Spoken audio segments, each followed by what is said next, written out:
We're not live. I had to come in because I felt bad you hanging there.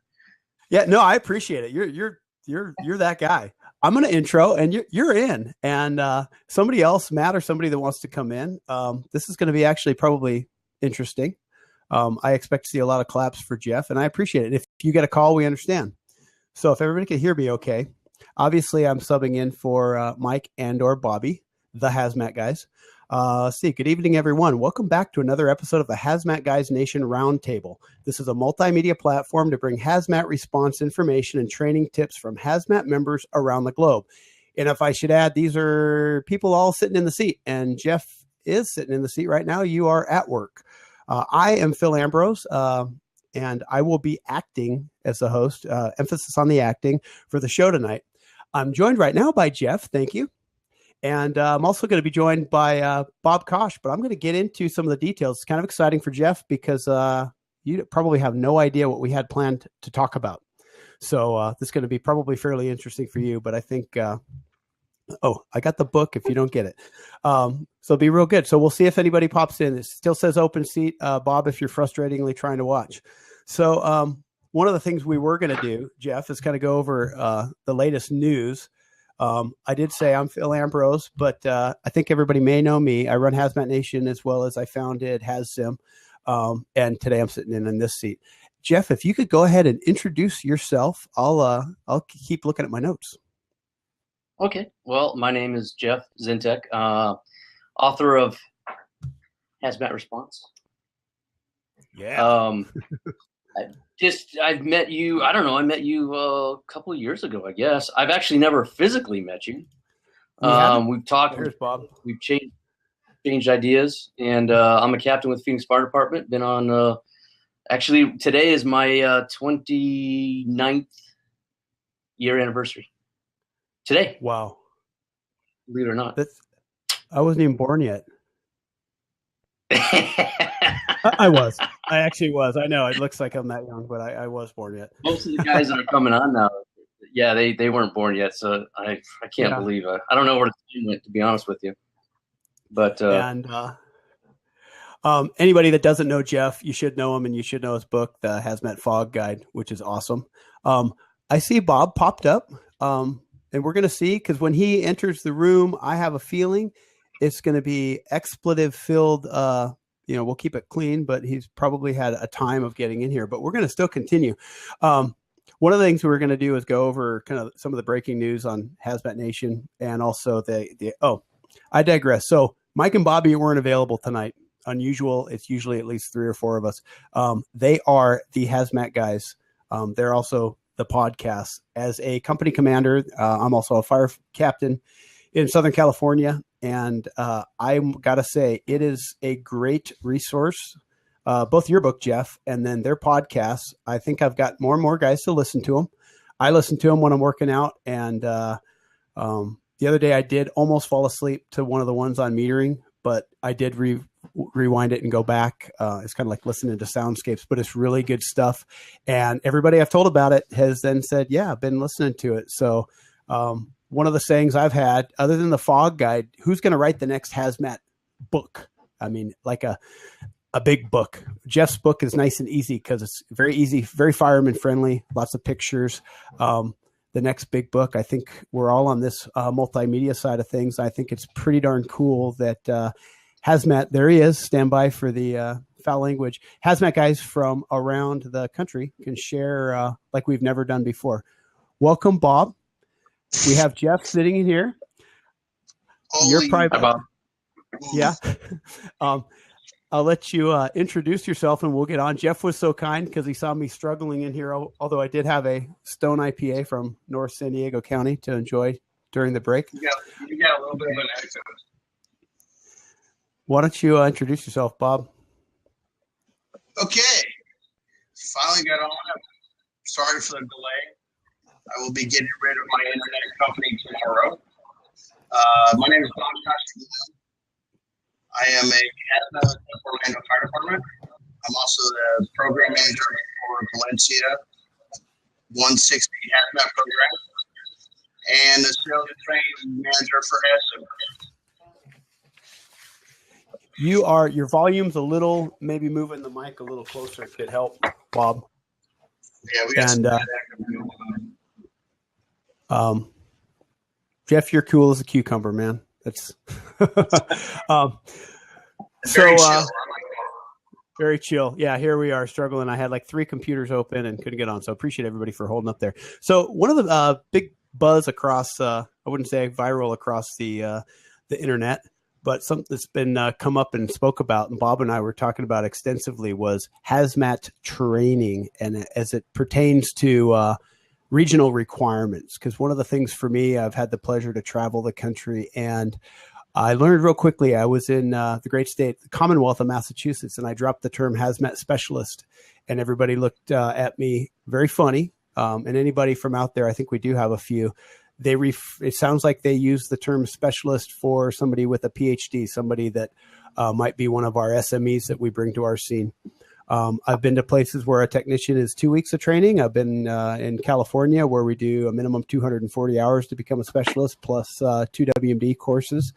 And we're going to open up this conversation because Bob actually runs a program for training in the great state of Florida. And Jeff, you're here too because you know quite a bit about training. And what came up was there's a variation of hours across the country. And then there is a push, no surprise. Jason, I'm going to go ahead and let you in. No, you disappeared.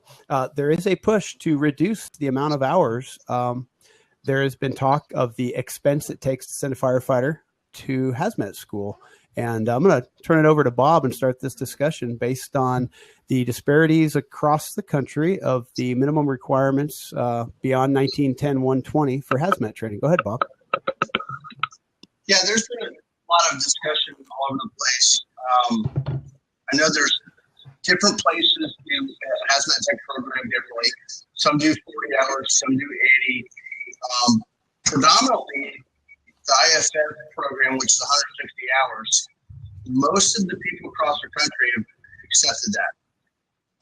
There was recently a push by some different entities that suggest we should be able to do some of this in a didactic fashion, which I'm assuming means we're going to do some stuff on a computer. From being in the hazmat community for 25 so years, and at least in the structure for 20, nothing replaces hands-on training. I think the biggest fallacy we're going to have with this is there's no actual record to be able to prove that people did what it is they said they did on a computer. And let's take that aside for a second.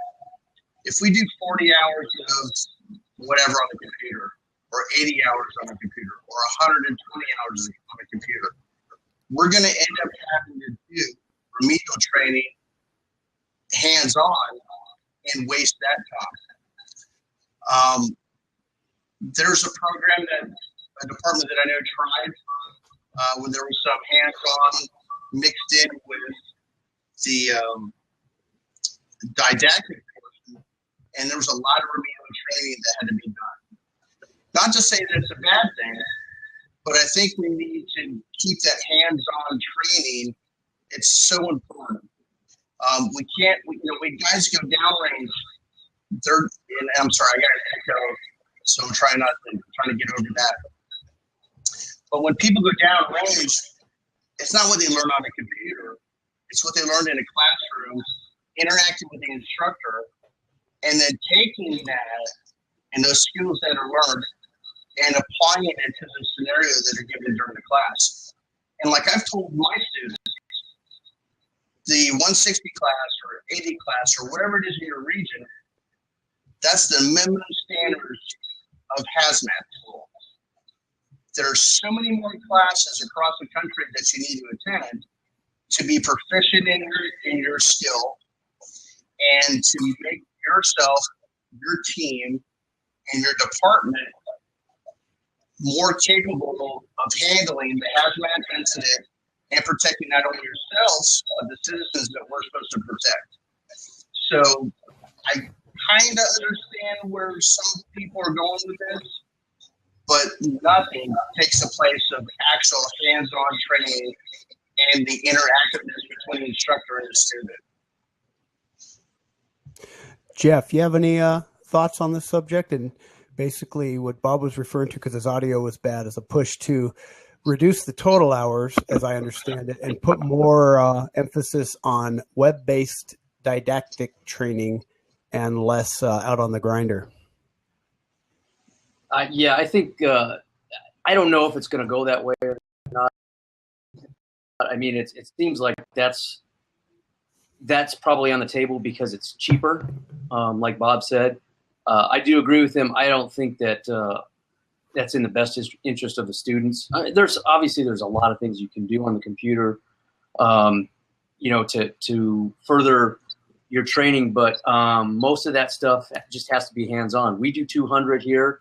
My partner is actually an IFSAC instructor, so he has all of the credentials for that. He goes across the nation, does a lot of IFSAC visits. So we're always improving our program. But I still can't. I don't think you can replace, like what Bob says, the hands-on stuff and the interaction with the instructor, because usually the instructor, again, is there's somebody that's been in the hazmat field for a while, and they get some stories to go along with it, relate to what they're doing, and it makes it a lot more interesting, and they can put that to they can see how it's used. Exactly. And it's interesting because I understand that the budget side, and when I compare it to, say, paramedicine, because we're fire-based EMS. I think you are too, Jeff and Bob. And you send a new firefighter to paramedic school, I think it's 6 to 8 months, including their hospital time and all the rest of it, which means the city has to cover their overtime, their backfill, the school. Then you compare it to hazmat. But when I take say the paramedic piece, and then there's continuing education. The one thing I did notice, and this came up years ago, I remember, and I can't remember the guy, I was asked to be involved. It was, if anybody here, the International Association of Hazardous Materials Technicians, it floated around maybe 15 years ago, I think. And one of their things was to try to standardize, at least amongst those going down range, that when you talk about paramedics, a little different. It's EMS, but there's continuing education, and you lose your cert if you don't do it. Bomb techs, there's continuing education and certifications. Then when it comes to hazmat, depending on the state you're in, the number of hours vary, as well as some places actually you'll go to school and then they're done, and the fire chief may see, oh, you got a hazmat next to your name, you're good, you're done. And it doesn't involve both. And I think in this discussion, I think the three of us probably agree almost so much it might not be as interesting, but I think it's also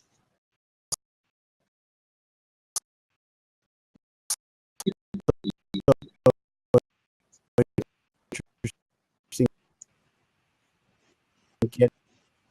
getting the feedback from those out, the guys and gals here in the audience, and the variation.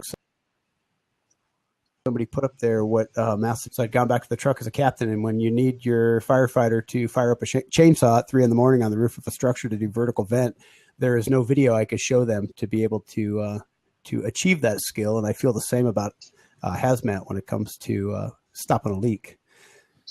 Anything else to add, Bob? Yeah, no, that's great. And, again, and I apologize for my audio feedback. I don't know what the problem is, but when we first started our hazmat tech programs, it was 40 hours. Then we added 80 hours. And remember, just the 40 hours for us anyway in Florida is chemistry.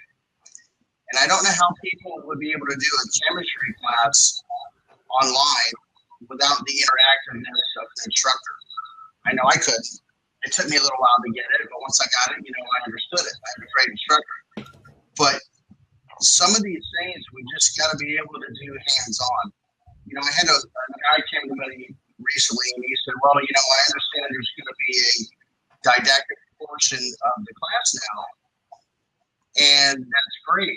And when I explained to him some of the issues with that, he gave me an example of somebody getting their master's degree or a doctorate online. And I said, well, yeah, you're right. But a brain surgeon or a cardiac surgeon doesn't do that. We're not going to be able to take that certificate downrange in a hot zone. Hands-on training, however you do it, is crucial to the minimum standards of hazmat tech training. And like an old salty instructor told me years ago, when you're through learning, you're through. You never stop. The learning process never stops. I still go to class, and I've gone to classes all around the country, and I still learn something from somebody. And that interactiveness between instructor and student, you can't put a price on that. It's true. And I've got, and Jeff, I don't know if you can see it on your screen. I'm going to bring in Jason Rogers. And what's great is we have then at least the Southeast covered. We have the Western states and the Southwest covered. And Jason Rogers is in Indiana and might have an opinion on this subject too. And I will add in some of the research I did and notes, because I looked at from NFPA 472 to the Pro Board standards to just straight up 1910-120 with a 40-hour HAZWOPER, the variation in the hours, but then of course it's always quality over quantity. Most of us that went to hazmat school 20 years ago, and I think they still do in California class, you learn about the Bhopal, India disaster and all those things, which are actually great historical references, but I gotta say it's a nice to know, not necessarily a need to know. And I happen to be one that grew up using the HazCat kits and wet chemistry. And despite all the cool meters we have now, which I really do love and really do use, I still appreciate being able to burn something in a vial. Do you have something to add, Jeff, before I bring in Jason? Well, in addition to the initial classes, I mean, we really have to keep up our continuing education, which we do extensively. Every single Monday, we have 2 classes that go on, and you attend one, and then the next week you attend the other, because really, hazmat is like, I keep telling everybody, it's like this much of our job. Especially where I'm at, we have hazmat techs that are falling over each other, but they do EMS, they do fire, they rescue cats out of the trees, they do all sorts of weird things, but they don't go on the hazmat stuff all the time. And so we have to reintroduce them sometimes to everything, and we have to keep them up. We make our guys get in level A suits every year. And my understanding is that that's not a standard across the nation. And hour wise, who knows how many hours you get. We like our guys to get, I think we offer them somewhere around 80 hours a year CE, and they have to complete 75% of it. And then if they don't, then we call them in and we give them a little nastygram, and then they try and get their hours up. And if they don't, we just kick them out. Because you have to stay proficient. And we have a lot of rovers that don't work on the hazmat trucks. It's kind of a little different here. And then they lose their skills. But if you're not getting constant hazmat calls, and you're not doing studying on your own as well, you lose your skills, because it's not, you don't do it every day. Well, I do, but everyone else doesn't. Let me ask you a question, and I just finally figured out my problem. So, I have many problems, but I figured out my audio problem. What is the hazmat tech program in Arizona? How many weeks is it? 5 weeks at 200 hours.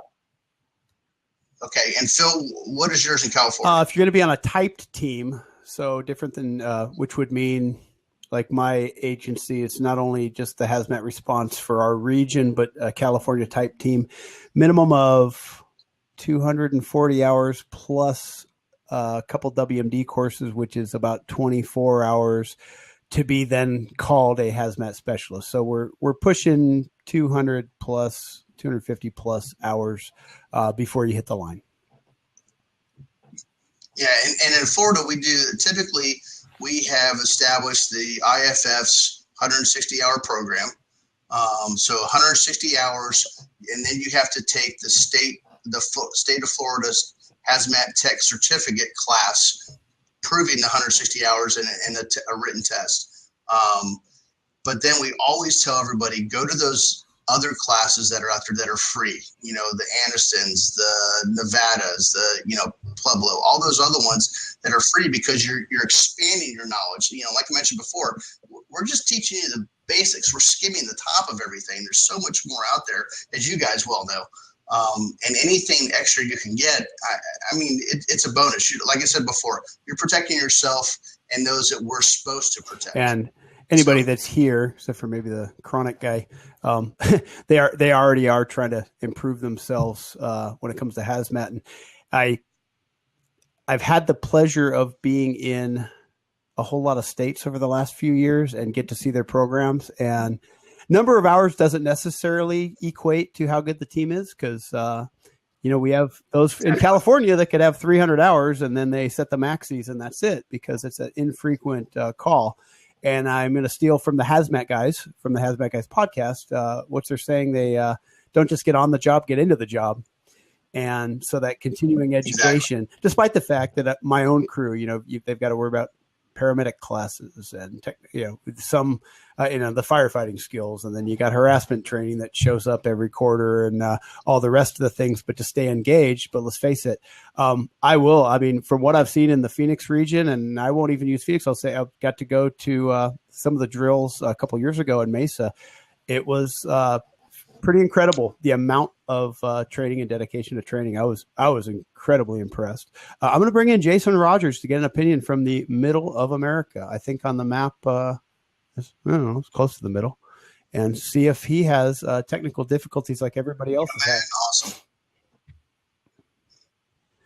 And again, while we're on real quick, we want to apologize for our technical difficulties and mine and everything else. So we're on now, and it's great. Everybody's stuck with us. Oh my gosh. Are you on the Jason, set of the New Hampshire right now? Are you a roving reporter? Like, what is all that behind you?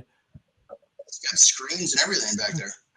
If you can hear me, Jason, I'm going to introduce you because I can't hear you. If you have no audio, I'm going to introduce Jason because we've met virtually, and he's going to be out here in California, I think, in a couple of weeks, because his department is looking to buy a hazmat rig that made it away from the scrapyard, and it still has some good serviceable years left in it.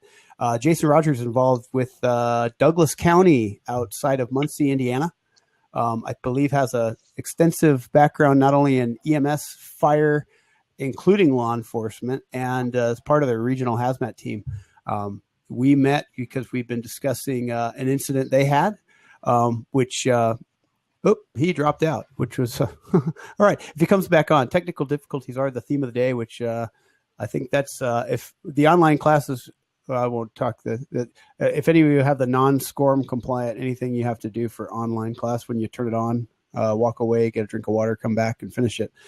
Matt Blows, since more technical difficulties, has an FPA to be released. I don't know the answer to that question. That would have been a good question for Greg Knoll when we see him again. And let's see, I made the comparison.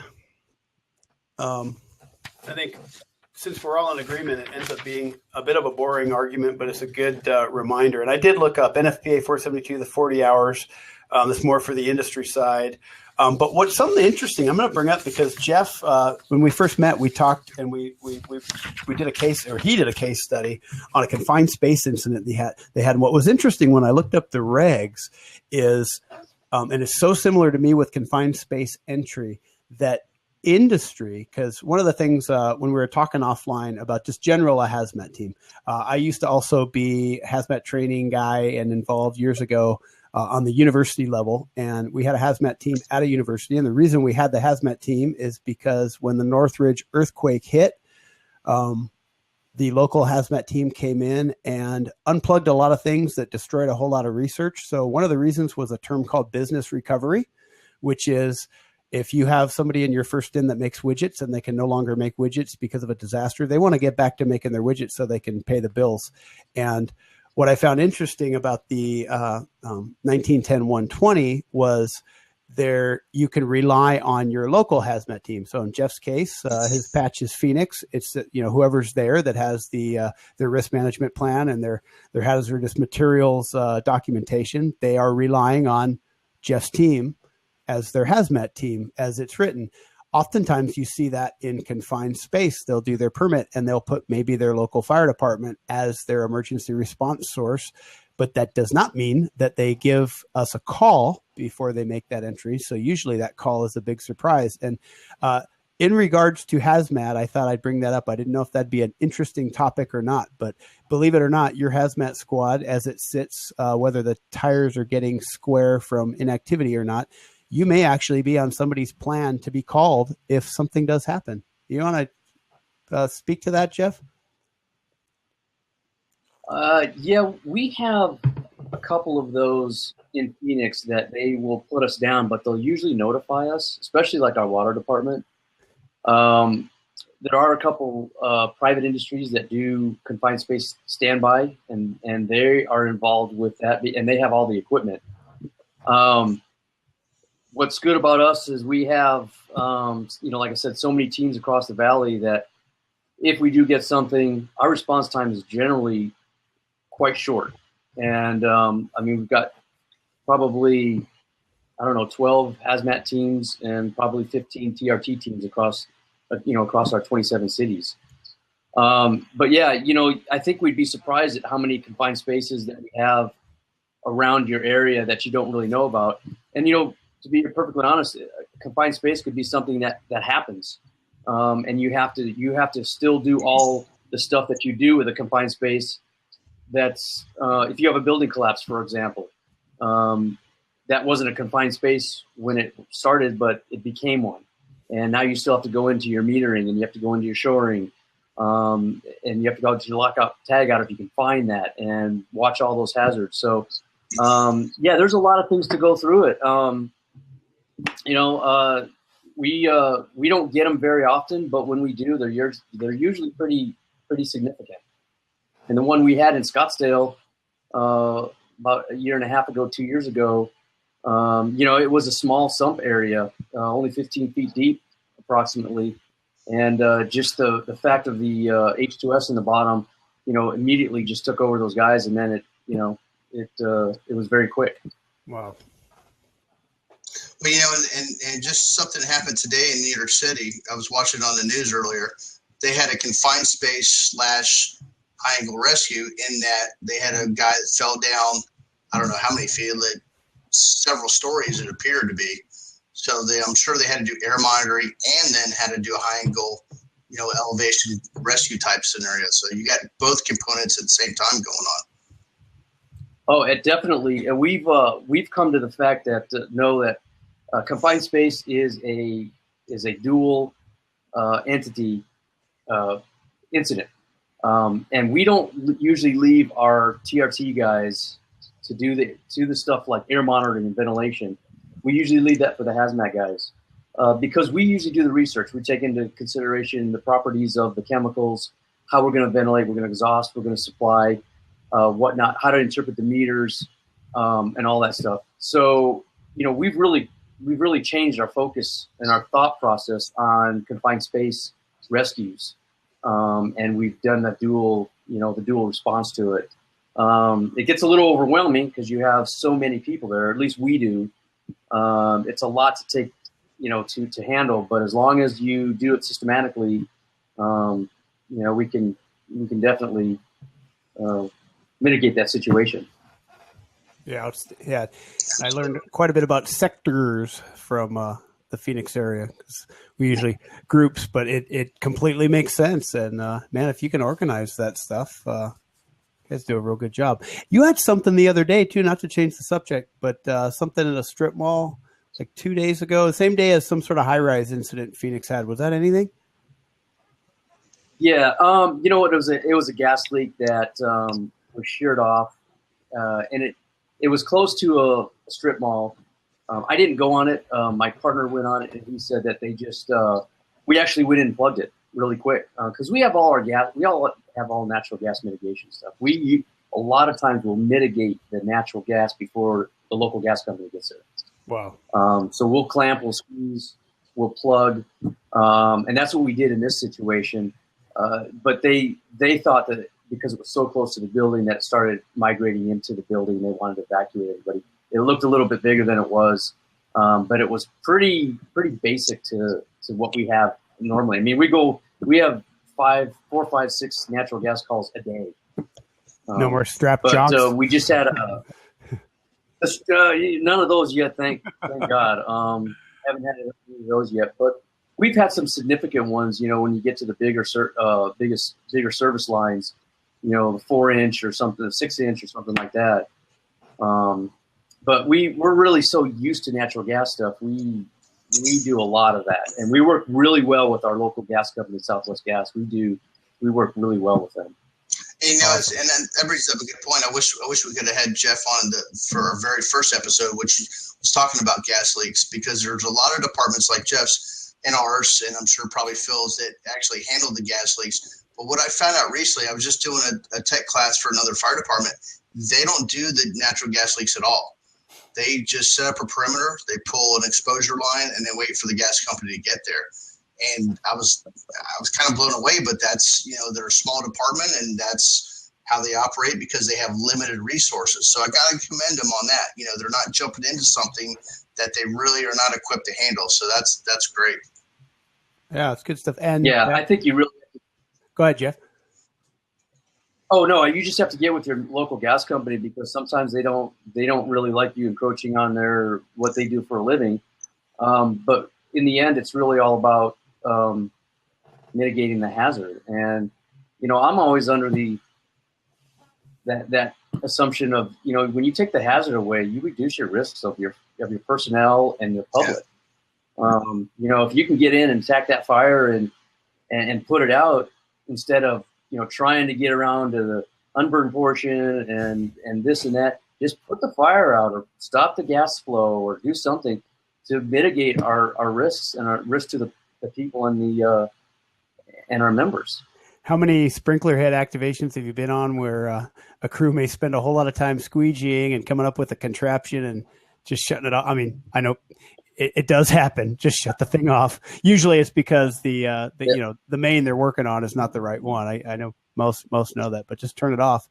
And all those things being back to our kind of original subject, which was hands-on, which, believe it or not, there's people sitting in a boardroom or looking at the final budget and numbers that are considering in various parts of the country that doing online hazmat training would be sufficient. And in California, we force hazmat training on a lot of businesses for reasons, good and bad. And oftentimes it might be clerical staff that have to take a 24-hour class just because they work in the same building. And I'm not a regulator, so I'm half making that up, but I've seen it. And I get it. If your company, if you're totally confident that person's not going to be anywhere near the hazmat, yeah, let them do their online certificate. But if you're the personnel going down range to turn off a leak, then you better consider that. Something else, it sounds like, Jeff, your squad is busy enough. I know if Mike and Bobby were here, they said they roll out 6 or 8 times a day, because Hazmat 1, which I actually accidentally put on today, and I think Bob did the same. We didn't even plan it. I couldn't top Bobby's mullet from last week. Because Mike and Bobby aren't here, we're representing for you. Yeah. And it was at the top of my shirt pile, actually. I lost my train of thought. Oh, well, I need another stone. Back to online. Thank you, Bob. And back to you, Bob. But with with that online training component, if that's something your region is maybe struggling with or going, and you don't have the call volume, and whoever's running your boardroom or chief officer, and I get it, if they're sitting with the city manager, they're saying, hey, we only had 3 hazmat calls. Make yourself useful, make yourself more valuable. We have some pretty I've been talking quite a bit to friends on the Firefighter Cancer Support Network, and we have quite a few things on our rig that can test runoff and all that at a fire scene, that sometimes teams, we have on my rig hundreds of thousands of dollars of taxpayer funded technology that's really good stuff. And we'll go out if it means testing runoff or taking a swipe of some turnouts. Not only does it get us out using the equipment, but we can gather some data for the IC, get some practice, and make ourselves useful. Because if you're showing up on the wrong side of the balance sheet, that might then encourage those that have the power to say, man, maybe we don't need to give you as much training. So make yourself useful. I'm going to try this again. Got to promote yourself. Got to promote yourself. And as firemen, it's tough.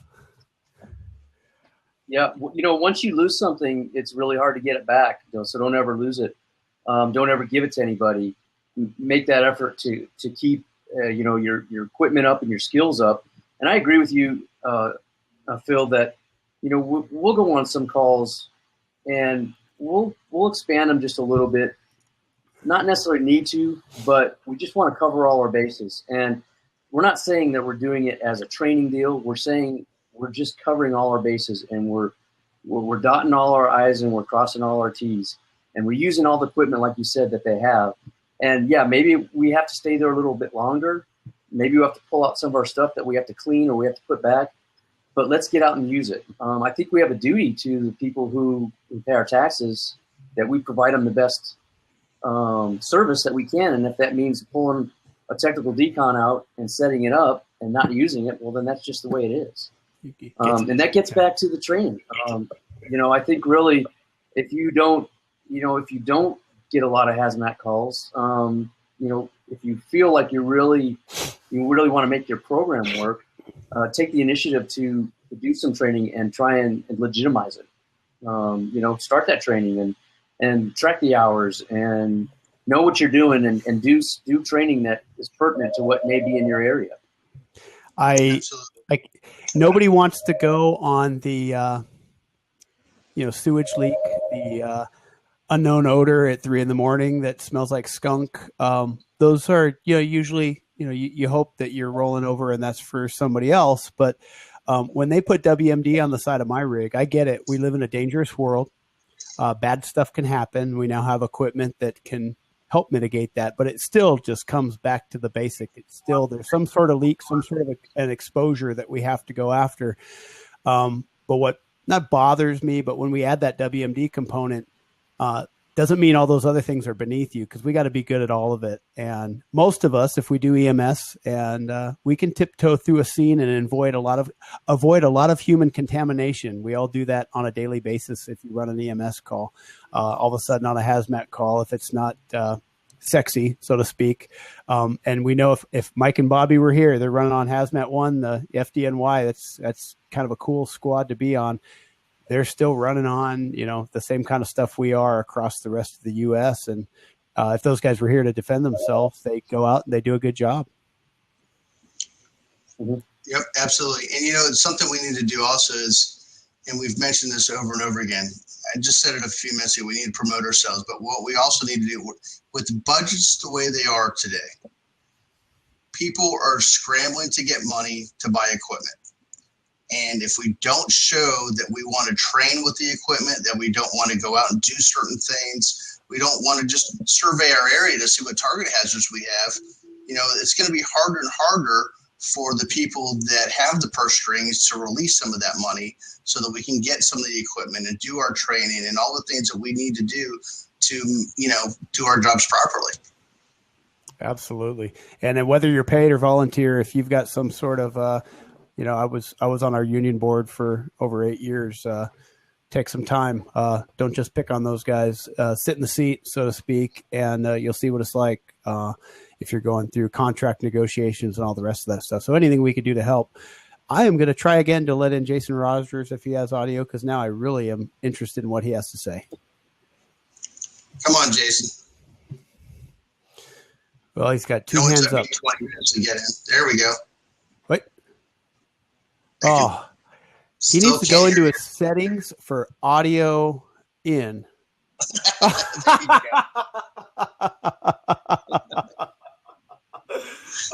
Give him as many claps as you can get. We'll just do the break right here. Oh man! Yeah, that was an interesting night. Yeah, I don't know what happened to that person who chimed in. I know what you're talking about. Can't help you there, bro. Sorry.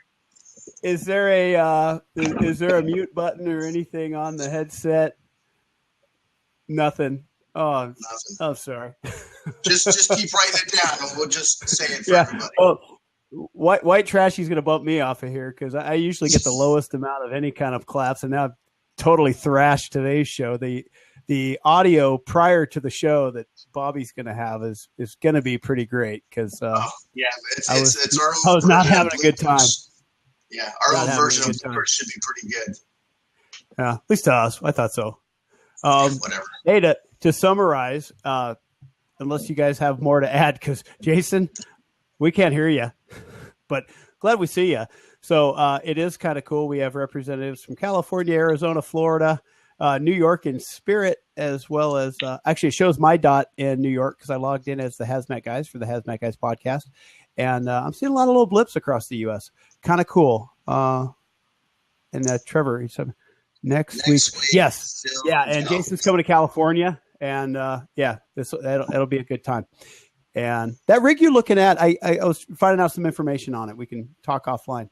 Anyway, I'm going to wrap it up to not belabor it unless we didn't miss anything, since probably my last time as being the host. And anybody that just joined that's wondering what the heck these guys are doing, this is the Hazmat Guys Nation Roundtable, and we were discussing training, specifically a movement in some areas of the country to reduce the amount of hands-on training to more of an online version.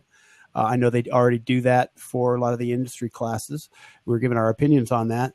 So, Bobby, Bob Kosh, if you have anything to close with.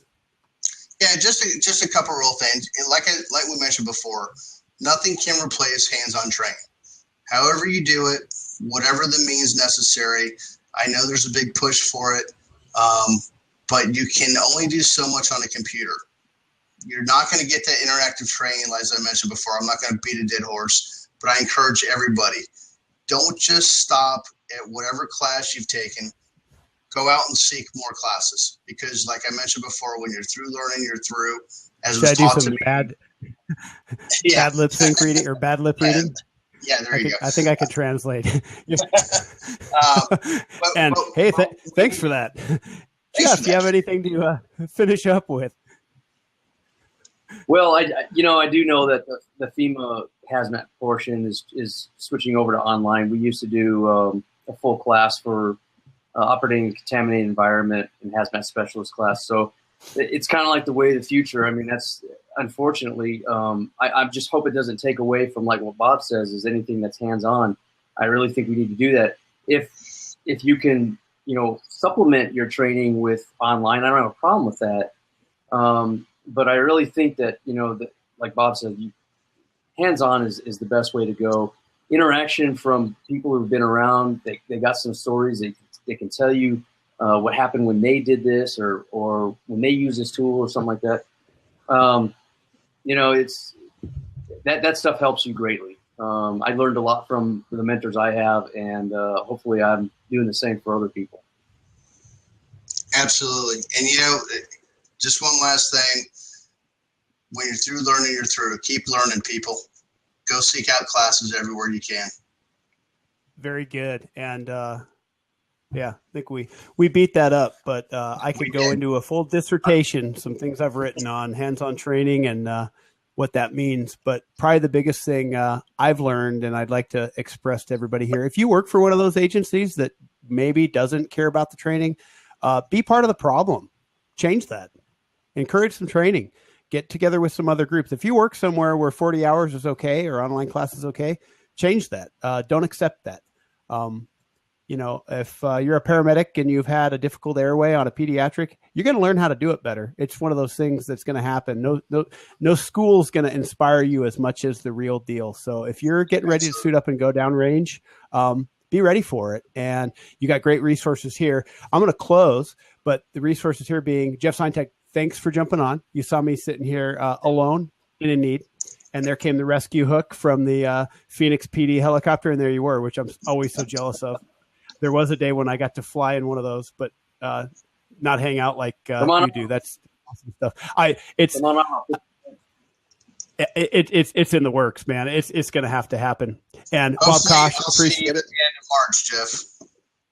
Yeah, and that's a trip I'd love to make it for. So I'm going to do the standard closing, that wraps up another episode of the Hazmat Guys Nation Roundtable. Please be sure to follow us on our Facebook pages. So we've got the Hazmat Nation, which also is the hazmatnation.com, which I run, which we try to put on all sorts of hazmat news and information, kind of a one-stop shop for it. The Hazmat Guys, which is my favorite podcast. The Hazmat Guys podcast, they do their hot wash. You'll see an interview with Jeff Seintek, actually. And I'm going to go ahead and say it for you, Jeff, the Hazmat Fog Guide, which I have a few copies of, which this individual, this man, the myth, the legend, put a whole lot of time into making a very simple one-step guide for us that is, in my opinion, the gold standard for being able to go through an incident, even just tabletop it with the guys. It's very well received at my station. And Bob Kosh, of course. And if there's nothing else, I'm going to hit the button that turns us off. And everybody's waiting for White Trashy. We have her standing in the wings. So here we go. And I'm going to pause the recording.